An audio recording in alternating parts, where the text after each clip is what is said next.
Olá pessoal, professor Marlon Meira aqui. Vamos para a nossa aula 9. Esse é o capítulo 8 do nosso livro, A Igreja Católica Romana Responde. É o livro Panorama da História da Igreja. E a gente vai seguir aí para nosso nono encontro, né? Vamos começar com uma oração, como a gente normalmente tem feito. Pai, obrigado em nome de Jesus porque estamos mais uma vez prontos a mais uma aula da Escola Bíblica Dominical. Te agradecemos por esse domingo, por esse dia de hoje. Te pedimos que o Senhor conduza ainda as nossas atividades da igreja, nos cultos que prestamos ao Senhor. E te peço que o Senhor conduza tudo de acordo com o seu querer, com a sua vontade. Te agradeço por essa turma, pelos meus alunos.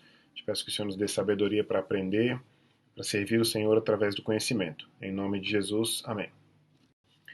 Certo, então a gente tem aí na aula anterior, a gente concluiu a Reforma Protestante, a Igreja da Reforma. A gente teve a Idade Média, teve duas aulas, então por isso que a gente está no capítulo 8, mas na aula 9, né? Então vamos seguir para a nossa aula 9.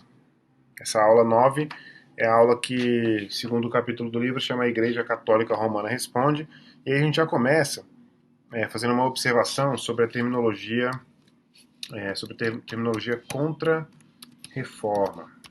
Deixa eu colocar esse contra com letra maiúscula aqui. Contra-reforma. Esse termo, essa expressão contra-reforma, tem pelo menos dois significados. É uma, o primeiro significado é uma reforma católica de fato mesmo, né? Uma reforma católica semelhante, de certa forma, à reforma protestante, na medida em que era uma percepção daqueles dos membros da Igreja Católica de que realmente havia razões para mudar alguma coisa, para alterar alguma coisa, para corrigir algum tipo de erro, algum tipo de problema. Né? Então, de certa forma, o título Contra-Reforma não daria essa impressão de que realmente a Contra-Reforma não é apenas contrária à Reforma Protestante, que aliás o segundo motivo, né? É contra a Reforma, bom, como o nome sugere mesmo, contra a Reforma Protestante. Mas não apenas isso, então. Né? Então, a contra-reforma, ou também, inclusive, às vezes é chamado de reforma católica, já que existe uma terminologia para reforma protestante, então tem uma também para reforma católica. Então, quando você encontrar, normalmente os historiadores protestantes tendem a utilizar a expressão contra-reforma, né? Mas a verdade é que a Igreja Católica realmente teve um período de reformas mesmo, de revisão, né, de, de revisão mesmo das suas condutas, das suas práticas, e realmente se propôs e concluiu de fato, ou executou de fato, uma espécie de reforma mesmo dentro da Igreja Católica. Por isso a gente chama de reforma católica também. Ela é contra a reforma protestante, na medida em que realmente ela se propõe algumas ações diretamente ligadas, ou diretamente contrárias, é claro, à reforma protestante. Né? Então essa é a explicação, pelo menos superficial, desse termo, que é um termo muito comum, né, na história da igreja. É um termo que praticamente todos os livros, todos os cursos e todos os livros trazem, mas que de certa forma tem que ser explicado porque geralmente vem só com a expressão contra a reforma e dá sempre aquela impressão de que a Igreja Católica estava apenas se colocando contrária aos movimentos que os reformadores estavam propondo e eventualmente concluíram. Né? Mas enfim, então só para a gente começar o capítulo e começar nossa aula com essa observação de terminologia. Né? Bom, uma outra coisa importante também que eu queria colocar é que, como a gente está seguindo a orientação de um livro, esse livro e alguns outros livros, alguns outros historiadores também, utilizam a expressão, quer dizer, utilizam a expressão não, começam a tratar da reforma católica ou da contra-reforma, passando pela Espanha. Só que esse período da Espanha aqui é um período anterior, inclusive, à reforma protestante. Só para você ter uma ideia, o cardeal Francisco Ximenes, uma das figuras mais importantes dessa reforma espanhola, ele morre em 1517. Né? Então, ou seja, a obra dele, qualquer coisa que ele tenha feito em favor de uma reforma, só poderia ter acontecido mesmo antes da reforma protestante, né? Agora também vamos lembrar que a reforma protestante tem apenas como marco Martinho Lutero em 1517. A reforma protestante não exatamente começa com Martinho Lutero, mas aquilo que a gente normalmente considera como reforma é um processo que vai culminar, na verdade, no Lutero. Aliás, uma coisa que eu tinha observado na aula passada, aliás, eu tinha pensado na aula passada, mas não cheguei a mencionar. Apesar da gente ter um processo que começa. Vamos arredondar aqui, vamos fazer um arredondamento só para ficar mais fácil. Deixa eu passar isso aqui para algum outro lugar aqui. Uma reforma que começa. Vamos colocar aqui, pelo menos, a gente vai colocar aqui 1350, só para ficar redondo, tá? Então você imagina aí, pelo menos, da segunda metade do século XV, do século XIV em diante. A reforma protestante que eu quero colocar nessa linha aqui, ela vai ter três períodos, né? Ela vai ser dividida em três períodos. Eu vou colocar o segundo aqui como 1517. Esse aqui é aquele realmente do marco em Lutero, né? A gente poderia chamar realmente de reforma protestante. E a gente vai ter um outro que vai ser a partir de vou colocar aqui a partir de 1550, só para ficar redondo também. Vamos deixar só essa data aqui sem o redondinho aqui, só porque a gente conhece mesmo essa data bem específica, né? Mas o que eu quero colocar aqui, só para você ter uma ideia, é que normalmente alguns historiadores colocam a reforma espanhola ou as reformas que aconteceram no âmbito da, da Península Ibérica como sendo parte da reforma, da contra-reforma, né, ou da resposta da Igreja Católica. No entanto, é bom lembrar que, como eu falei agora há pouco, que esses acontecimentos na Espanha se dão anteriores, se dão de forma anterior aos acontecimentos de 1517, né? Ou seja, como se fosse, na verdade, não é exatamente uma contra-reforma. Esse é o que eu quero dizer exatamente isso, que esse período que a gente vai falar aqui agora sobre a Espanha não pode ser considerado necessariamente uma contra-reforma, na medida em que a reforma protestante não havia sido consolidada ainda, né? É claro que a reforma protestante também não é consolidada em 1517, ela começa a sua consolidação a partir de 1517, mais ou menos essa é a ideia, e vai terminar, como eu disse, ali por volta de 1547, 48, por volta de 1550. Mas, de qualquer forma, é importante lembrar que essa reforma que acontece no âmbito da Espanha, tem um caráter de certa forma diferente das tentativas de reforma, por exemplo, do John Hus ou do ou do, aliás, agora eu esqueci se o nome dele é John Hus, podia ter esquecido isso, né? Mas vamos olhar aqui rapidamente. Acho que é Jan Hus, Jan Hus, né? Esse é o nome que eu queria lembrar. De certa forma diferentes das tentativas ou das, das, das realizações que alcançam figuras, por exemplo, como Jan Hus ou como John Wycliffe, esse é John mesmo, né? Na Inglaterra e tal. Então, de certa forma, é diferente, né? Pra você ter uma ideia, começando com Jan Hus, Jan Hus, né? Como geralmente se pronuncia em português, e com o John Wycliffe, a gente tem um caráter muito mais aproximado, vamos dizer assim, do que se tornou depois a Reforma Protestante, culminando eventualmente no Lutero, no Zwinglio, mais para frente lá no Calvino, do que no Knox, né? Knox, inclusive, é o último nome que a gente viu na aula passada, John Knox, do que do que a obra, vamos dizer assim, a obra reformadora, né, da Isabel I de Castela, que a gente vai falar agora, e do cardeal Francisco Ximenes, né? Ximenes também tem. Na verdade, o nome dele é Ximenes mesmo. Devia ter corrigido esse X aqui, mas ficou. Bom, quais eram as causas principais, ou mais importantes, talvez a gente possa dizer,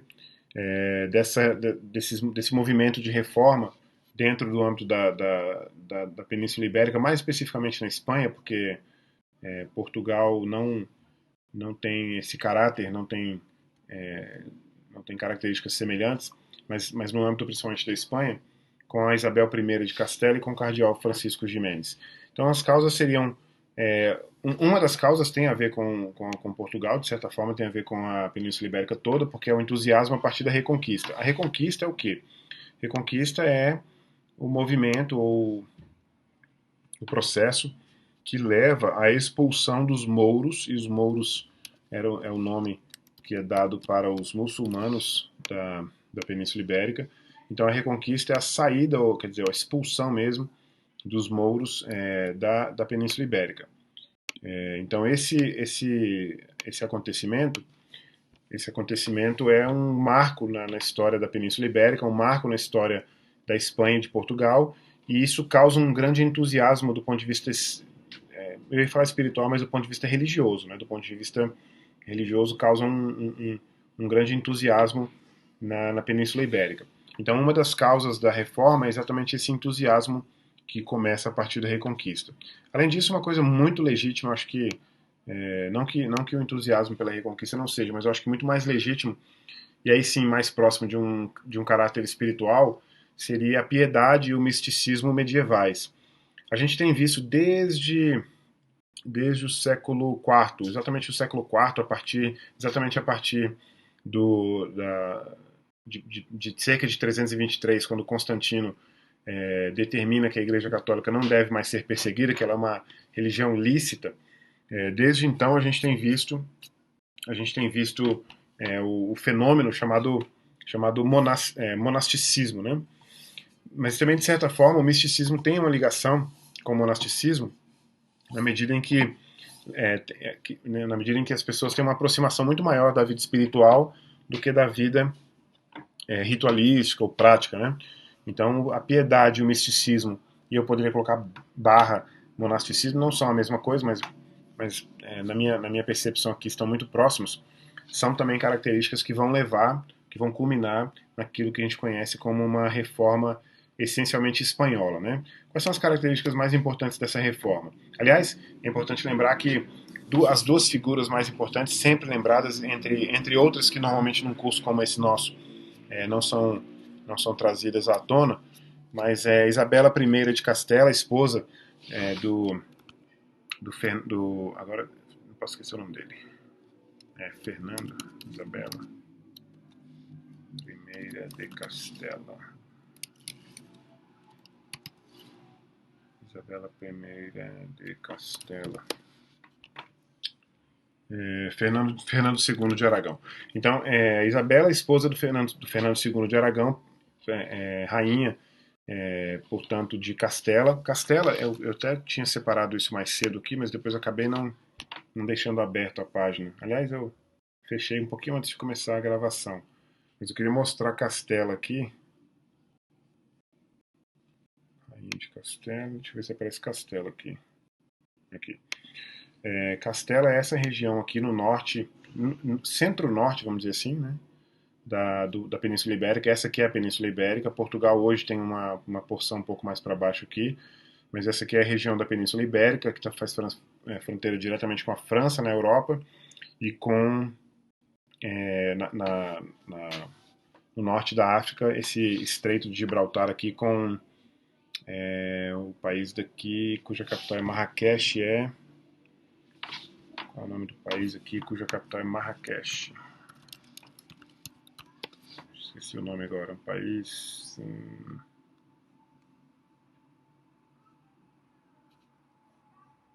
Marrocos, isso. Então a gente tem aí, portanto, Marrocos no extremo norte da África, fazendo divisa com a região da Península Ibérica. Então Castela, portanto, é essa região aqui.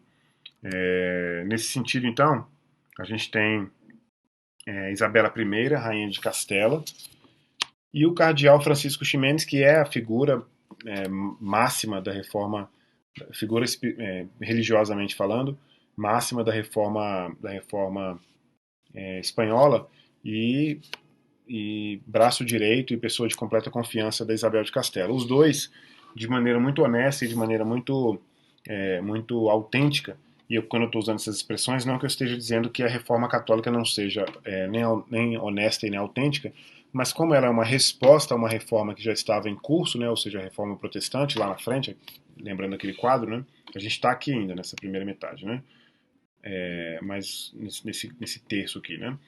Mas aquilo que a gente vai chamar depois de contra-reforma, não que eu esteja dizendo que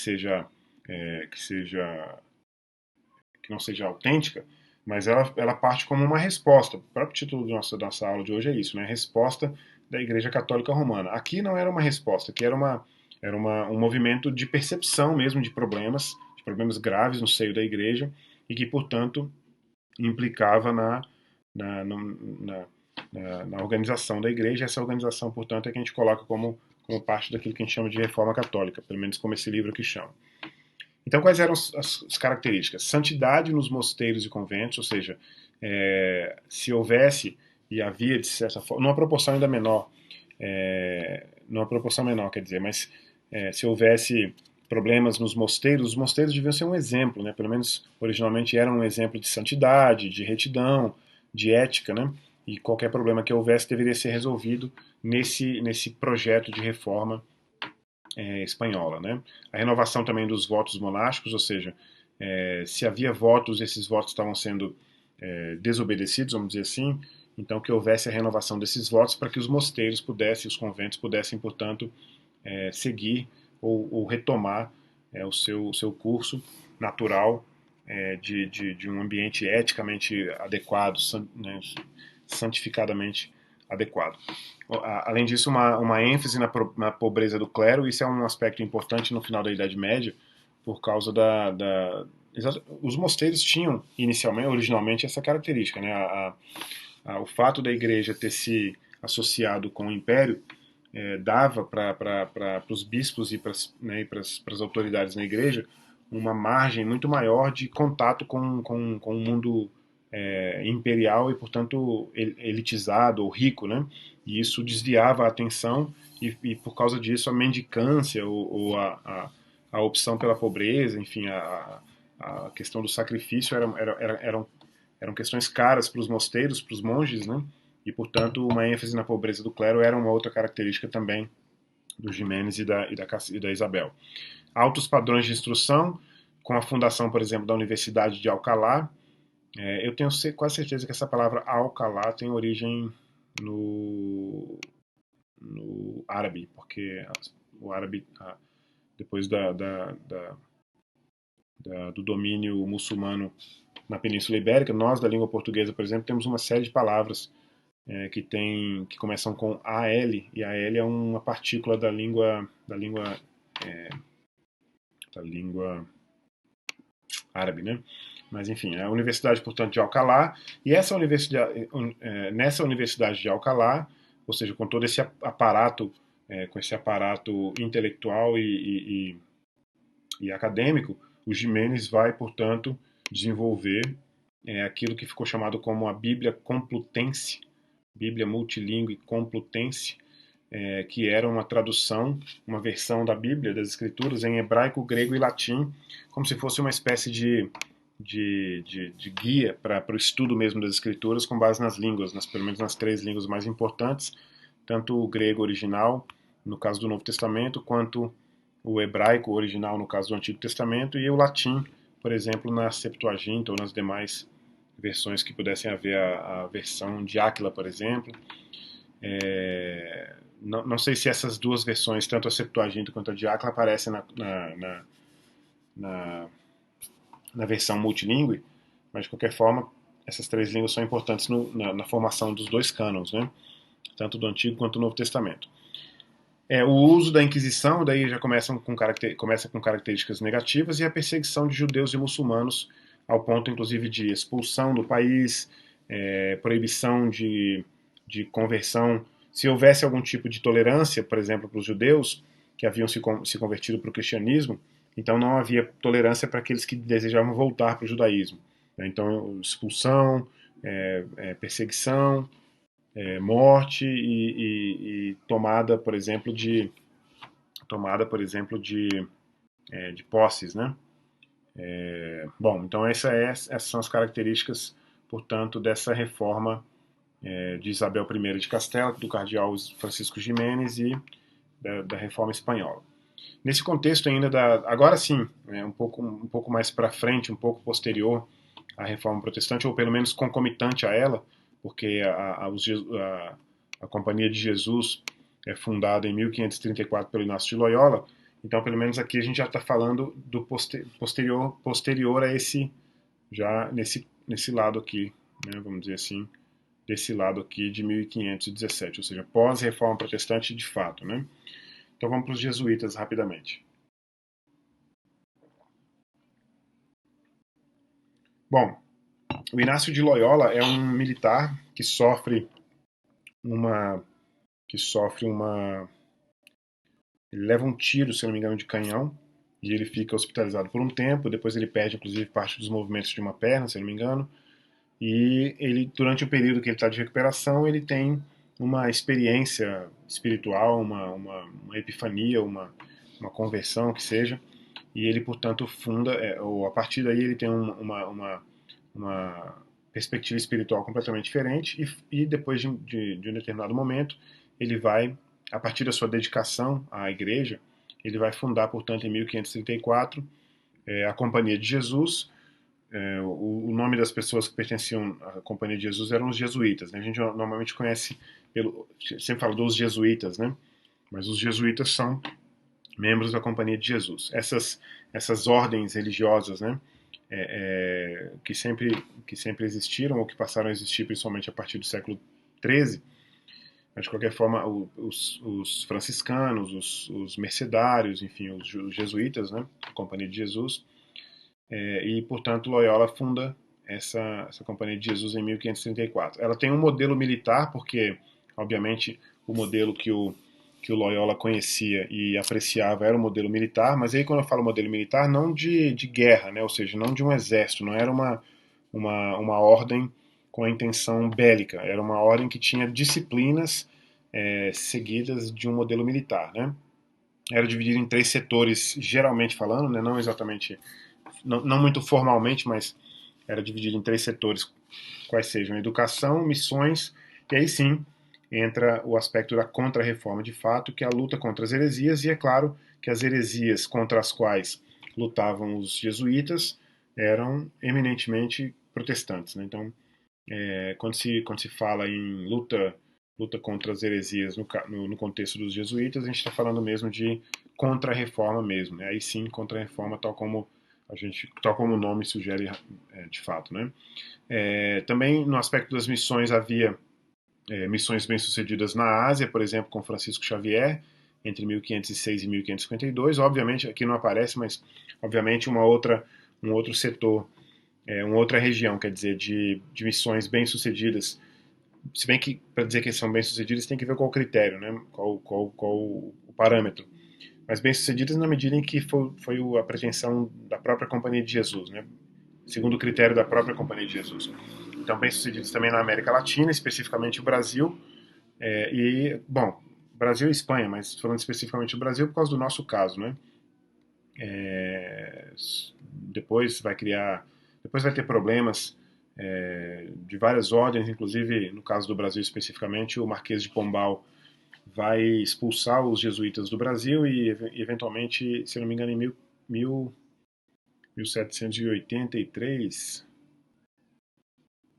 1834, realmente eu confundi, mas entre esses 50 anos que vão aí entre 1775, mais ou menos, final do século XVIII e início do século XIX, vão, portanto, ser extintas, inclusive, pela própria Igreja Católica, pelo próprio Papa, né?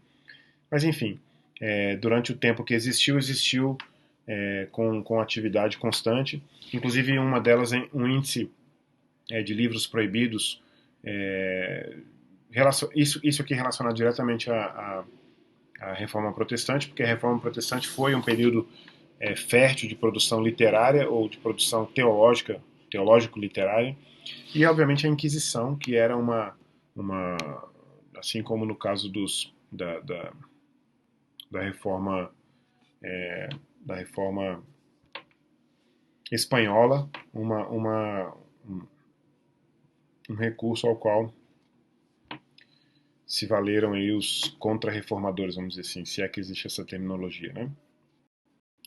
Bem, Paulo III é o mais importante papa da Contra-Reforma, obviamente o mais importante Papa contrário à Reforma Protestante, e não só isso, mas o Papa em cuja administração os maiores acontecimentos da Contra-Reforma se deram, né? Inclusive os mais importantes, os mais perenes, né?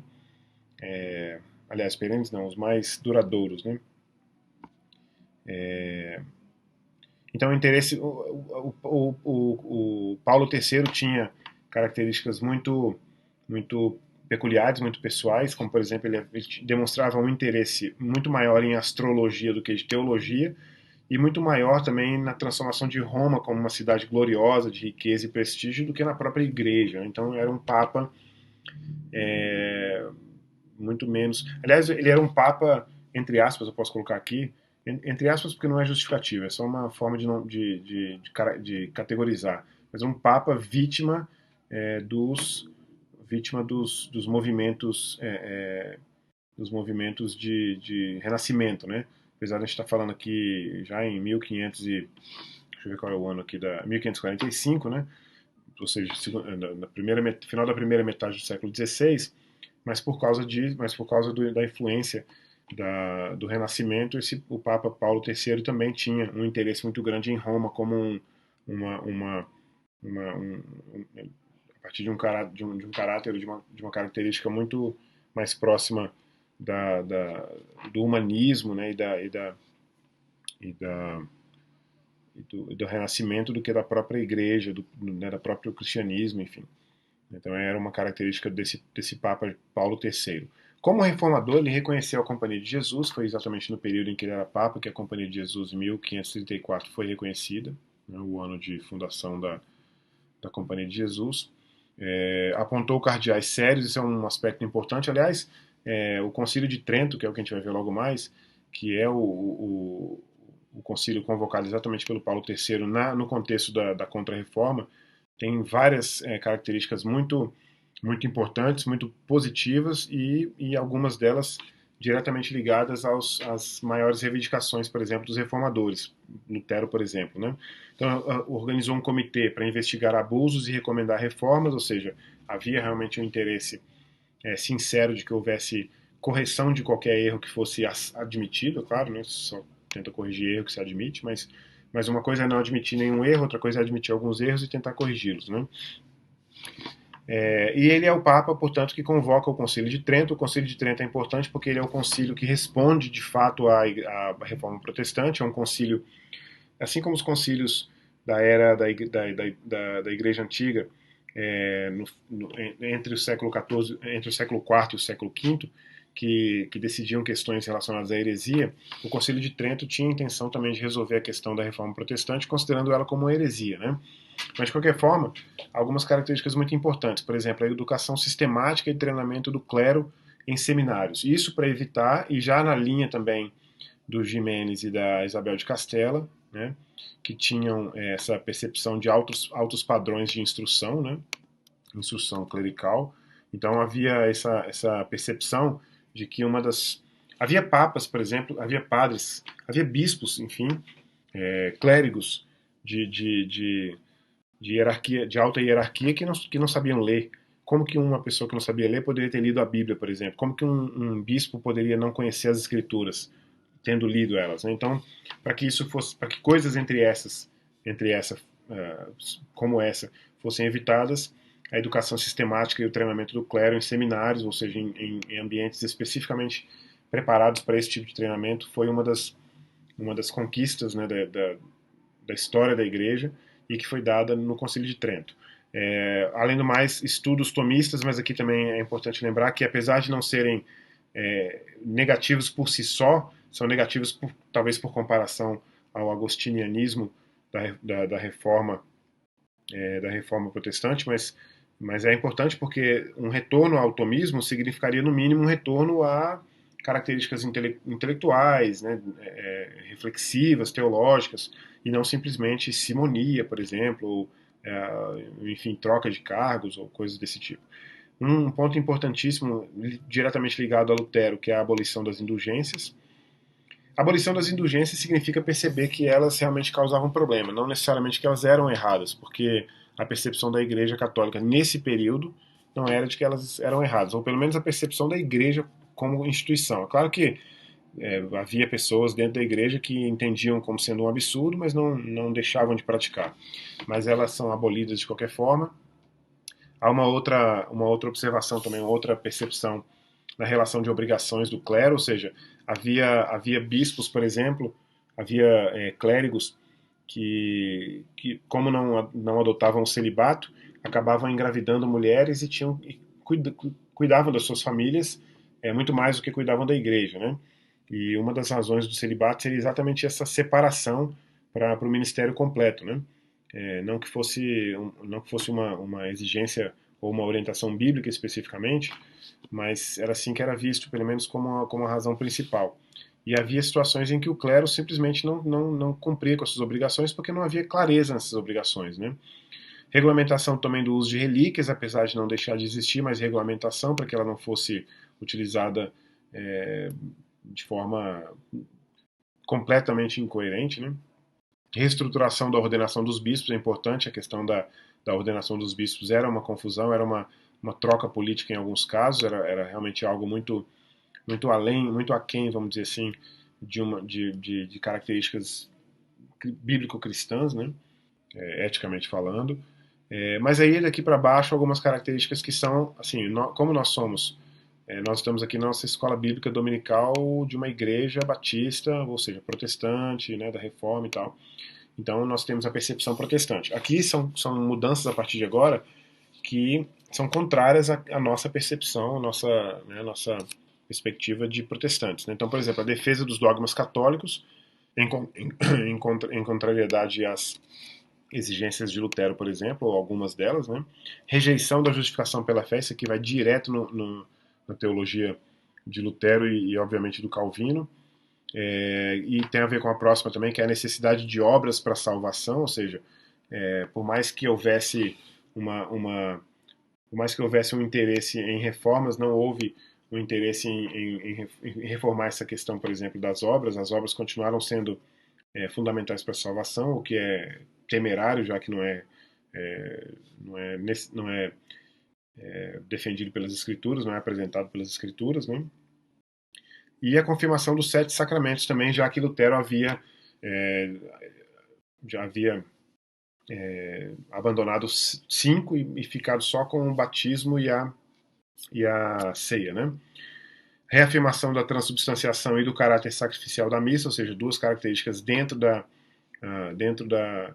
uma delas dentro de um dos sacramentos que se manteve, que é a ceia, né, que é a questão da transubstanciação, e o caráter sacrificial da missa, que era um dos sacramentos que haviam sido desligados na reforma luterana, né?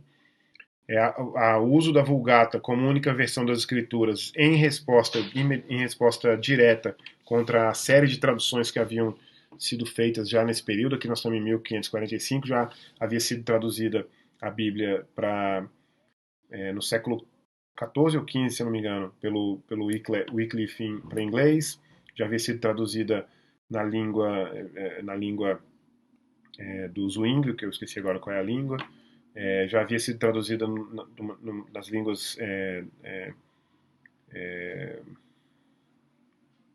esqueci agora os países lá, Noruega, Suécia, os países nórdicos, não,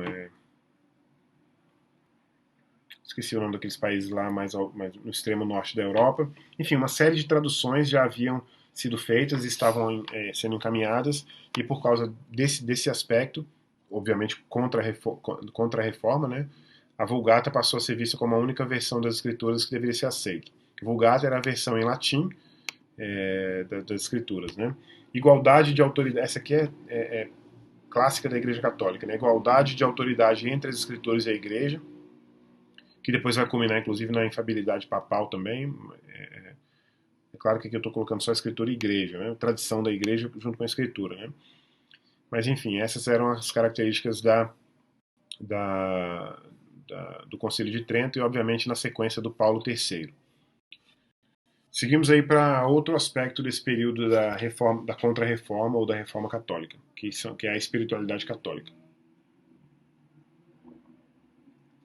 É importante sempre matizar essas nomenclaturas que têm um clichê muito grande, né? Assim, por exemplo, contra-reforma, né? Ou reforma protestante, por exemplo, nós que somos protestantes, a reforma protestante resolve a contra-reforma, é uma teimosia, né? Enfim. Mas olha só que interessante, por exemplo, a influência do misticismo e da espiritualidade medievais, que a gente já tinha visto no contexto da Espanha, dão ênfase na oração, ênfase na meditação, no exame de consciência. É claro que o exame de consciência por si só não é o suficiente, né? É preciso haver o exame e o arrependimento, a percepção do pecado e tal.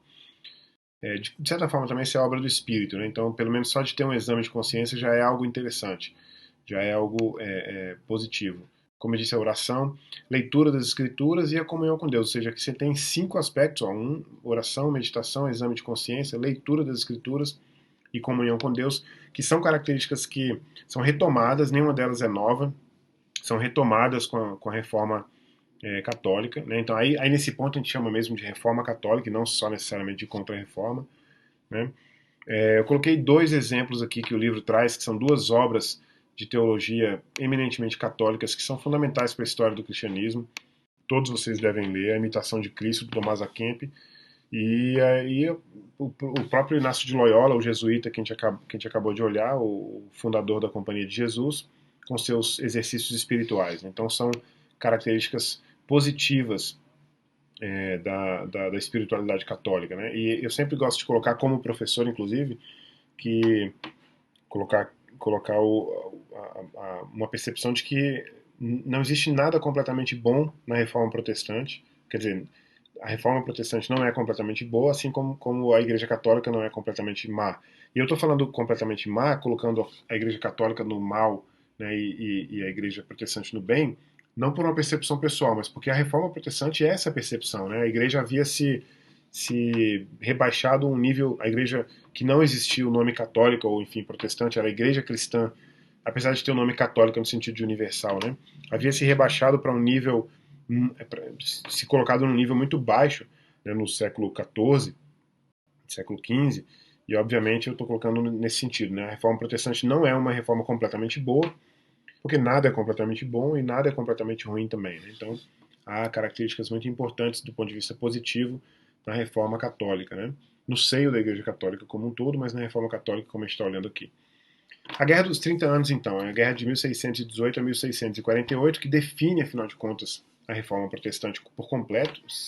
Na verdade, a gente pode pensar que ela já é 100 anos posterior ao início da reforma, né? Mas esses 100 anos foram anos de primeiro de uma tentativa de reforma, segundo de uma transição que não aconteceu de maneira simples e nem pacífica, e a Guerra dos 30 Anos é a culminância dessa disputa, né? Disputa política, disputa de território, disputa econômica, disputa de poder e assim por diante. Muito pouco disputa espiritual, né? Mas essas outras características realmente apareceram em todo o processo desde 1517, mais uma vez colocando Lutero como um marco apenas, até 1648.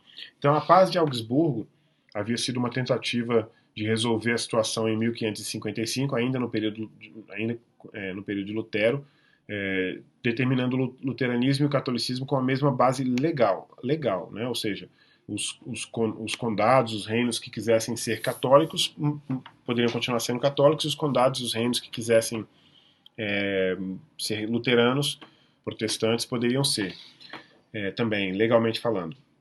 No entanto, não trata dos calvinistas, não trata dos anabatistas e de outros protestantes que são deixados de fora nesse contexto da Paz de Augsburgo, né? Ou seja, não resolve a situação, né? A Paz de Augsburgo é incompleta para resolver a situação. Por isso que, cerca de 100 anos depois, a gente ainda precisa, entre aspas, da Guerra dos 30 Anos, e a Paz de Westfália é o resultado não, a conclusão, vamos dizer assim, da Guerra dos 30 Anos, e aí sim é dada uma maior influência para os príncipes alemães. A palavra príncipe aqui é uma palavra que indica rei também, é uma palavra, provavelmente, a gente pode buscar a origem dela aí no Maquiavel, né, no príncipe, como governante central, né, o absolutista, absoluto, mas não necessariamente príncipe, poderia ser rei também. Mas maior influência para os príncipes alemães que haviam sido perseguidos ou havia tido uma tentativa de impedir que eles conquistassem territórios com o protestantismo ou que o protestantismo conquistasse os territórios deles, né? Que na verdade seria uma perda de territórios para os católicos, né? Como aconteceu, por exemplo, um exemplo emblemático na Inglaterra. Na Inglaterra foi, claro, estou colocando alemães aqui, mas estou falando de alemães e colocando a Inglaterra como exemplo, mas emblemático porque com a reforma inglesa os territórios católicos são todos tomados, né? Pelo Henrique VIII e, portanto, a Igreja Católica passa a perder os seus territórios ali na região. O reconhecimento do calvinismo, aí sim, não ainda na Paz de Augsburgo, aliás, é até um pouco complicado porque em 1555 realmente o calvinismo não tem abrangência suficiente para ser reconhecido, tal como, por exemplo, o luteranismo já tinha, né? Mas o reconhecimento do calvinismo e a expansão do reconhecimento do luteranismo também, ou seja, toda a Europa, portanto, podia escolher, podia deliberar de maneira autônoma qual seria a sua fé e a sua religião, né? Então é isso. A gente encerra o nosso capítulo 8, que é a nossa aula 9. Na próxima aula a gente vai para... Nas próximas duas aulas a gente tem duas aulas muito importantes, muito interessantes, que são a Igreja e a Revolução Científica e o Iluminismo. A Igreja, o Iluminismo e o Liberalismo Teológico. São três aspectos muito importantes: liberalismo teológico, iluminismo e a Revolução Científica, que são, de certa forma, um resultado da Reforma Protestante, mas não apenas disso, mas tem uma série de fenômenos que acontecem na Europa nesse período, a própria Reforma Protestante, o Renascimento, e as descobertas científicas que realmente fizeram uma grande revolução intelectual enfim, não apenas intelectual, mas espiritual também, no contexto da Europa, certo? Então essa vai ser a nossa próxima aula, beleza? Então é isso, estamos encerrados por hoje e vamos encerrar mais uma vez, como a gente normalmente faz, com uma oração. Deixa eu botar aqui no título. Isso. Vamos orar e agradecer a Deus por esse período que nós tivemos aqui nessa aula 9 e seguiremos, portanto, para a nossa aula 10 com o capítulo 9 na semana que vem, se Deus quiser. Pai, obrigado mais uma vez por essa aula que acabamos de encerrar, obrigado porque falamos hoje sobre aquilo que chamamos de contra-reforma e também de reforma católica. Obrigado porque conseguimos perceber, Senhor, que a sua mão e a sua condução estava em todos esses acontecimentos, apesar de, obviamente, acontecimentos como a Guerra dos 30 Anos e as intolerâncias serem resultado da agência, da escolha das pessoas, mas o Senhor sempre intervém de maneira que o seu plano e o seu propósito sejam cumpridos, e por isso é que cerca de 500 anos depois de todos esses acontecimentos, 450 no mínimo, nós estamos ainda, Pai, sendo cuidados pelo Senhor, assim como o Senhor nos prometeu quando disse que estaria conosco todos os dias até a consumação dos séculos. Te agradecemos por essa história, te pedimos que o Senhor nos dê aprendizado a partir dela e que a nossa vida, Senhor, seja melhor espiritualmente, nossa prática espiritual e religiosa seja melhor com base no conhecimento da sua história, da história do seu povo. É a nossa oração em nome de Jesus. Amém. Até lá, pessoal. Boa tarde, boa noite e até a próxima.